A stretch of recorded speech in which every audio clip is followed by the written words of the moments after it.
যে আমার হাঁটুর বয়স তাকে আমি হাঁটুর বয়স বলতে পারবো না, কিন্তু আমি তার বাপের বয়সে আমাকে গালি দিতে পারবে। আমি হতে পারি আমি ভালো না, কিন্তু আমি ভালোর কথা বলেছি। কেবলমাত্র আমাদের কথা পছন্দ হবে না সেই জন্য আমাদের গায়ে মিথ্যা ট্যাগিং লাগিয়ে দেওয়া হবে। এই ট্যাগিং এর রাজনীতি তোমরা বন্ধ করতে পারবে না। আর তোমরা বলবে অতীতে খারাপ হয়েছে, আমরা ভালো করছি। যখন আন্দোলন চলছে কোটার, কয়জন সেলিব্রিটি গিয়ে তাদের সঙ্গে গিয়ে রাস্তায় দাঁড়িয়েছিল? ছবি তুলি নাই দেখে? ভ্যাট আন্দোলনের সময় আমি ছবি তুলি নাই দেখে? সাথে ক্যামেরাম্যান নিয়ে যাই নাই? রোল ক্যামেরা অ্যাকশন বলি নাই দেখে? আমি পুলিশের জামা খামচে ধরবো ওই সময় ছবি উঠে নাই দেখে? আমি খামচায় ধরা বিশ্বাস করি না। আমরা কেউ খামচে ধরার রাজনীতিতে বিশ্বাস করি না। আমরা কেউ গালিগালাজের রাজনীতিতে বিশ্বাস করি না।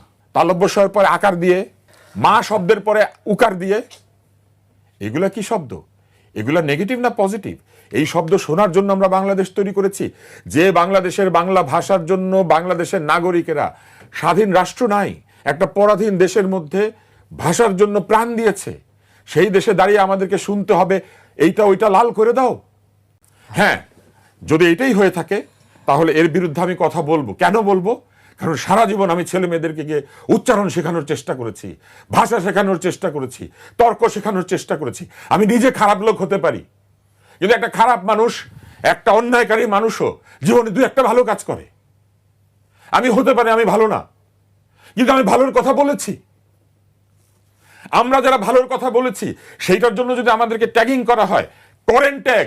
আমি এখনো বলবো, বাংলা ভাষার জন্য যে জাতি প্রাণ দিয়েছে, যে জাতি একটা পতাকার জন্য, একটা স্বাধীনতার জন্য, নিজের ভোট দেওয়ার জন্য প্রাণ দিয়েছে, সেই জাতি এই ভাষায় কথা বলবে, আমি এটা মানবো না। করেন ট্যাগ, বলেন আমি দোষর, ঝোলান আমাকে ফাঁসিতে।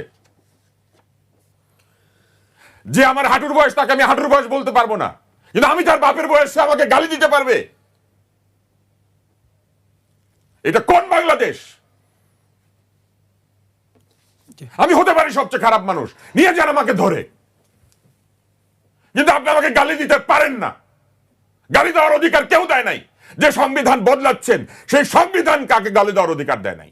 বাপের বয়সে মানুষকে অপমান করার অধিকার দেয় নাই, কারো গলায় জুতা ঝোলানোর অধিকার দেয় নাই। এবং জীবনে আমি টকশোতে উত্তেজিত হই না। আজকে